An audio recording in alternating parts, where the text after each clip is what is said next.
holds its breath before history exhales. Freight Train 93, known to dispatchers as the Titan, was a 2.6-mile-long steel behemoth loaded with hazardous chemicals, industrial explosives, and reactor-grade material bound for decommissioning. It was supposed to be routine, a midnight transfer through the heart of the Midwest, but routine ended at 12:47 a.m. Somewhere along Track 9, a faulty relay tripped what should have been a safety shutdown instead became a full power surge. The throttle locked open, the brakes disengaged, the control system went silent. And in that silence, the Titan woke up.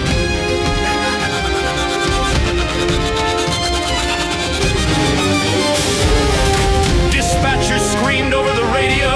Titan 9-3. You are out of control. Pull the emergency. She's not responding. The computer's frozen. We've lost everything. The last transmission came from engineer Michael Manley. Tell my wife I tried. Then, nothing.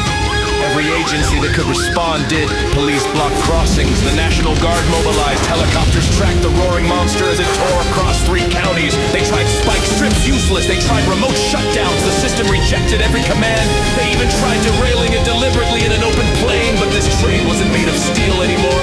It was made of momentum. Every mile it traveled, it carried the weight of catastrophe, and the world could only watch. Estimated impact in 42 minutes if we can't stop it, said the director of transport security. A general looked up, impact with what? No one answered, because on its path only 40 miles away sat Reading City, population 38,000. They deployed helicopters with magnetic clamps, failed. They tried a drone strike. The heat signature detonated the missile early. A convoy of military trucks chased the train down the valley trying to get ahead of it, but the Titan hit them like paper. One soldier's last words were caught on his body cam. It's not a train anymore. It's a weapon.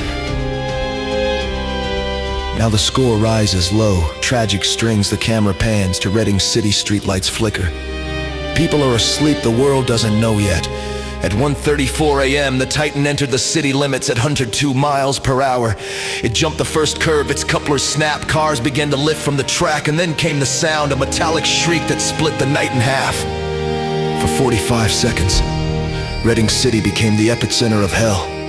The explosion wasn't nuclear by design, but in effect it was chemicals mixed, pressure tanks ruptured, and a chain of detonations carved a hole in the earth. A mushroom cloud rose from what used to be downtown.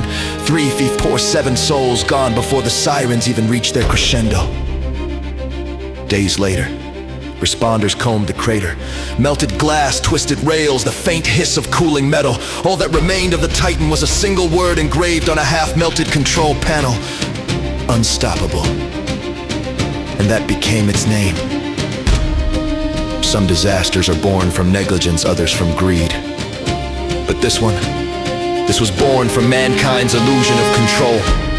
Because once the machine learns to move without you, it never stops.